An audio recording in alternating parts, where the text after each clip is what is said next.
In a small village called Arawa, there lived a girl named Kira. Kira had long, shiny black hair. Her hair was soft like silk and flowed like a river. Everyone in the village loved her hair. Old people gave her blessings. Children touched her hair and smiled. Some villagers said her hair brought good luck. Kira's mother died when she was a baby. Her father, Mazidogo, raised her with love and care. After some years, he married another woman named Madame Rainey. At first, Rainey smiled and acted kind. But when Kira grew into a beautiful girl, Rainey changed. Rainey became jealous of Kira's beauty. Her own hair was short and dry. People only talked about Kira. Rainey felt angry every time someone praised Kira. She wanted the attention for herself. One day, Madame Rainey heard two village women talking. They said, "Kira is so beautiful. Her hair shines like the river." Another woman said, "She will be the one the prince chooses at the festival."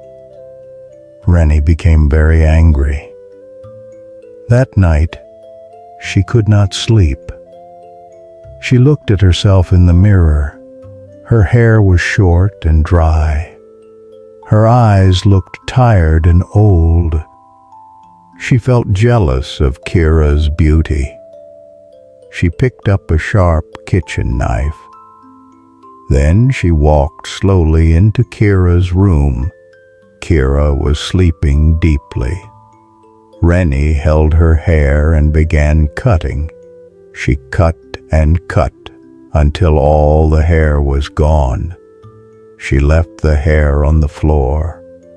Then she walked out quietly before morning came. Kira woke up the next morning. She touched her head and felt no hair. She jumped out of bed and looked in the mirror. When she saw herself, she screamed. Her long, beautiful hair was all gone. She sat on the floor and cried like a baby. Her father, Mazidogo, came running into the room. He saw her bald head and was shocked. "Kira, who did this to you?" he asked. Kira looked at him with tears, but said nothing. She knew her stepmother did it, but she stayed quiet. Madame Rainey came in pretending to cry. She said, "Oh no, maybe rats ate her hair at night." Kira stayed silent. For many days, Kira did not leave the house. She sat alone and cried often. The new moon festival was coming soon, but Kira said, "I can't go. I'm too ugly now." Her father sat beside her. He held her hands and said, "You are still beautiful. Hair does not make you special. Your heart does." The new moon festival day came. The village was full of drums and dancing. Girls wore beads and colorful clothes. They laughed and danced in the square. But Kira stayed in her room. She looked in the mirror and touched her bald head. She felt sad and wanted to hide. Then something in her heart said, "Go." She took a simple blue dress. She wrapped a white cloth around her head. She walked slowly to the festival. People stared at her. Some gasped. Some whispered. Some laughed. But Kira kept walking with her head high. Then the prince arrived. He was tall and handsome. He looked at the girls dancing, but he didn't stop. His eyes kept searching. Then he saw Kira. Prince Olayemi walked through the crowd. He looked at all the dancing girls with pretty clothes, but he didn't stop for any of them. His eyes kept searching. Then he saw Kira standing alone. She looked calm and strong. He walked straight to her.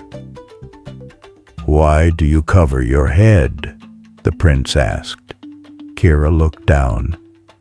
"My stepmother cut off my hair," she said. "She was jealous. I almost didn't come, but I wanted to show I am still strong." The prince smiled. "That is brave," he said. He gently took off the cloth on her head. Everyone in the crowd gasped. Kira stood still. The prince looked at her bald head and smiled. "You are beautiful," he said. "Your courage is your crown." Then he turned to the people and said, "This is the girl I will marry." Madame Rini tried to lie to the people. She said, "Kira used magic to win the prince." But no one believed her anymore. The village elder stood and said, "Reni, your jealousy has hurt this girl. You must leave." Reni was sent away from the village. Kira married Prince Olayemi. She became the queen of Arawa. She never grew her hair again, not because she could not, but because she did not need to. She had learned that true beauty is inside. Every year, during the New Moon Festival, young girls in the village show their bald heads too. They say, "We want to be brave like Queen Kira." Kira's courage changed the village forever.